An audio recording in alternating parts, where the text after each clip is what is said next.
There are moments in life when you realize the world isn't as normal as it pretends to be, so before we begin, make sure to hit the subscribe button.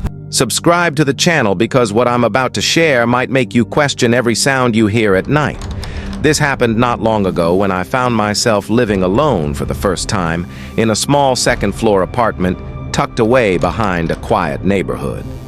The rent was cheap, too cheap, and I convinced myself it was just a lucky find. The building was old, the kind of old that creaks even when the wind is still, and every wall seemed to hold a memory that no one wanted to talk about. The landlord barely made eye contact when he handed me the keys and simply said, "One rule, don't open the door at the end of the hallway at night." I laughed, thinking it was a joke, maybe a weird attempt at humor, but his expression never changed. That first evening, I set up my things exploring the narrow hallway that stretched farther than it looked. A single dim light flickered above, and right at the end stood a door painted a darker shade than the others, almost absorbing the shadows around it. There was no number, no handle at first glance, but I could feel it watching me while lying in bed that night. I listened to the unfamiliar sounds of the building sighing, settling, adjusting to a new person inside its ribs, but at exactly 2:11 a.m., a soft knock echoed through the hallway. It wasn't my door. I knew that immediately. It came from the forbidden one. Cautious curiosity pushed me to my feet. I stepped into the hallway, the air colder than before. The knock continued, steady, gentle, patient. I leaned closer, holding my breath, and suddenly the knocking stopped, and a whisper crawled through the silence. "Let me in." I stumbled back, my heart punching my ribs. There was no one there. The hallway looked the same, still and harmless, but the whisper had been real. I locked myself in my room and tried convincing myself it was a dream. Morning came with sunlight that felt too bright and too eager. I asked the landlord again about the hallway door. His face tightened like a knot. "Some places should remain closed," he muttered. "Ignore it. Live your life and you'll be fine." But ignoring things has never been my strength that night. I stayed awake, listening, waiting. 2:11 a.m. The knock returned, this time louder, like whoever or whatever was behind that door was running out of patience. I tried to stay quiet to pretend I hadn't heard, but the whisper came again. Its tone stretched thin like someone forcing a smile. "Just let me in." I forced myself to stay still until the knocking faded into a long, dragging sound, like nails sliding down wood the next day. Strange things began happening. My keys moved on their own lights, flickering. Even when bulbs were replaced, my phone alarm randomly set for 2:11 a.m. Every single night, I thought I was losing my mind. So if you're still here watching, do not forget to like this video, share it with someone who loves scary stories, and turn on the notification bell because this is only getting darker. The fourth night I couldn't sleep. Every part of me felt tense. My ears tuned to silence, waiting, fearing, dreading 2:11 a.m. The knock exploded through the quiet, furious, demanding. The entire hallway trembled. The door at the end bulged outward like something was pushing from the other side. I don't know what kind of courage or foolishness took control of me, but I stepped closer, each breath turning into frost as though winter lived behind that door. The knocks stopped instantly, and the silence was heavier than sound. Then a voice, soft, familiar, spoke my name, not whispered, not distorted, my actual name. I spun around, but the hallway was empty. That's when I noticed something. The door I had been warned about didn't have a handle before, but now a rusty one hung, twisted at the side, as if begging to be turned. My hand shook, reaching forward almost on its own like I was being pulled closer. The metal was freezing, my skin stung, and the doorknob twitched under my fingers like a living thing shaking, breathing. I yanked my hand away and ran back into my apartment, slamming the door behind me. Dawn felt like a rescue each morning. But as soon as the sun dipped below the rooftops, the shadows stretched and stared, and the door waited. The fifth night, the air felt thick like the walls themselves were holding their breath. The knocking never came. Instead, something worse happened. A slow, dragging sound behind my bedroom door right on the floor, like fingertips pulling across wood. I froze in bed, eyes locked on the sliver of darkness beneath the door. A shadow paused there, perfectly still, waiting. Then it shifted, stopping directly in front of me. I tried to speak, but fear pinned every word inside my throat.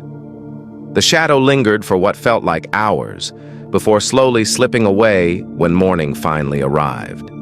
The floor outside my room had long, faint scrape marks leading all the way to that forbidden door.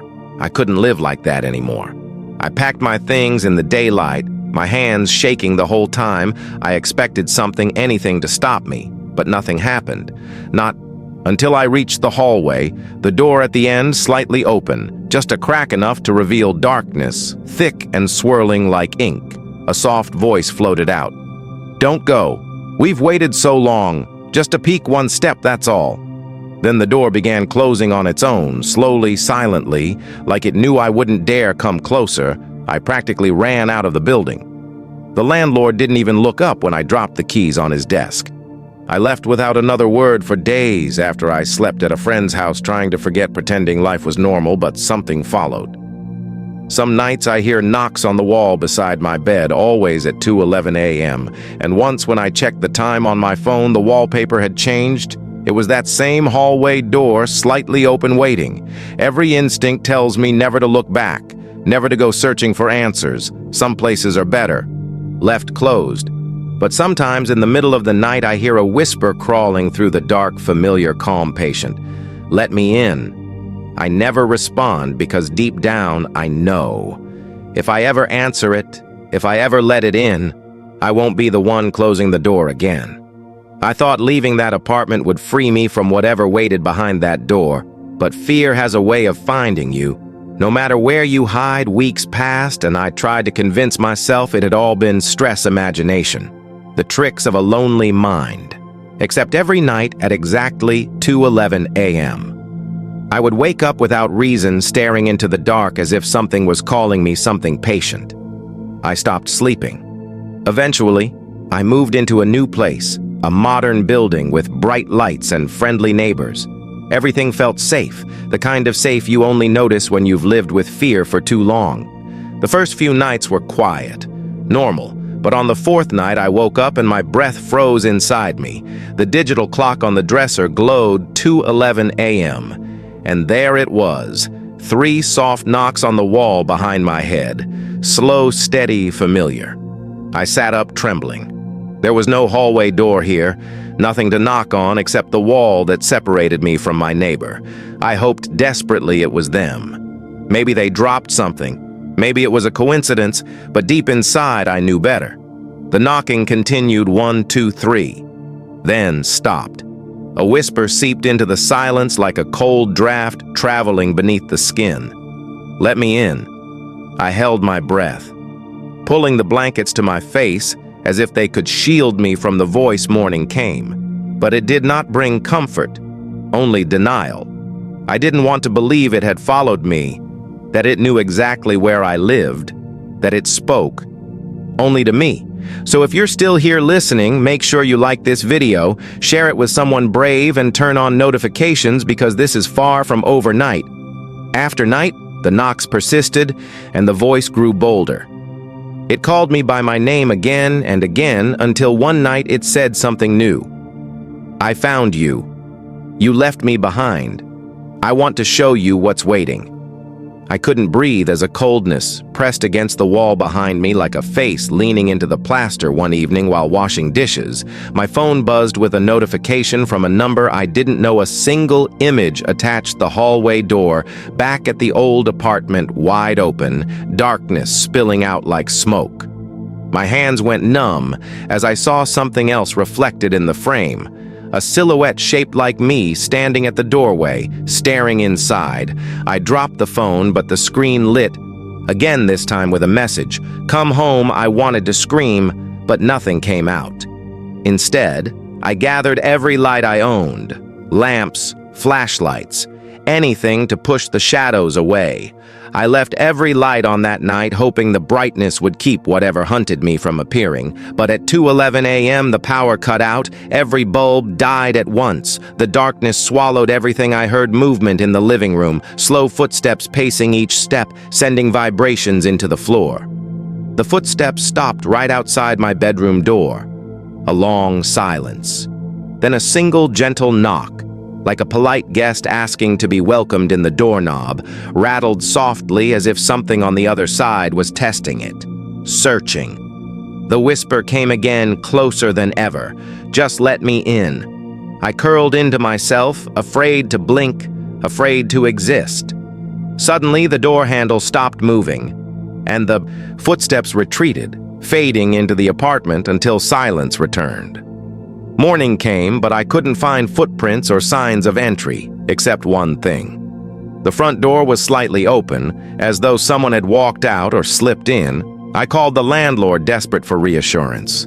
He sighed the moment I mentioned the hour, 2:11 a.m., his voice heavy with a knowledge he didn't want to share. "You shouldn't have left that place," he said quietly. "Sometimes the door chooses you.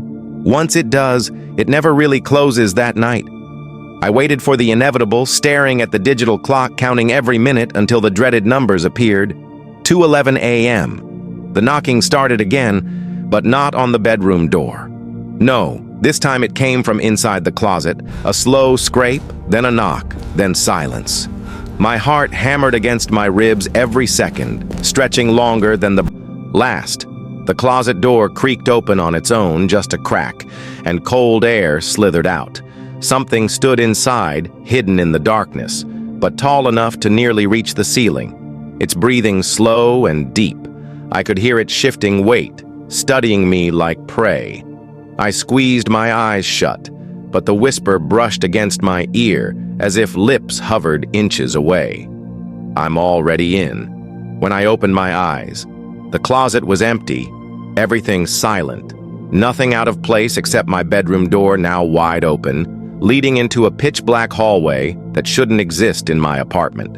A hallway far too long to belong here, lined with dark doors, each one closed except the last at the very end, glowing faintly, the same dark shade I once saw in that cursed building. I could hear it waiting on the other side, patient, smiling, the voice echoing down the impossible hallway. "Come back. We're not finished." And I realized the truth. It never wanted to get in. It wanted me to open a door, to step into its world. The knock that begins every night is just an invitation. And one night, if I look too long, if I hesitate, if I fall for its voice, I will take that one step forward, and I know I won't return. I tried ignoring the hallway that shouldn't exist, but darkness has patience, and the voice never gave up each night. At 2:11 a.m., the air shifted. The apartment changed, walls bending into impossible shapes, shadows stretching into doorways that were never there, the whisper always calling, always coaxing, "Come back." I tried leaving the apartment entirely, checking into hotels, staying with friends, but no matter where I stood, that time would strike, and a door would appear somewhere nearby, a door slightly open with that same cold darkness waiting on the other side. I knew running was useless. I knew the only way to stop this was to face the thing that chose me. So thank you for listening this far. And if you enjoy stories like these, make sure you are subscribed, like this story, and turn on all notifications, because what happens next will stay with you for a long time.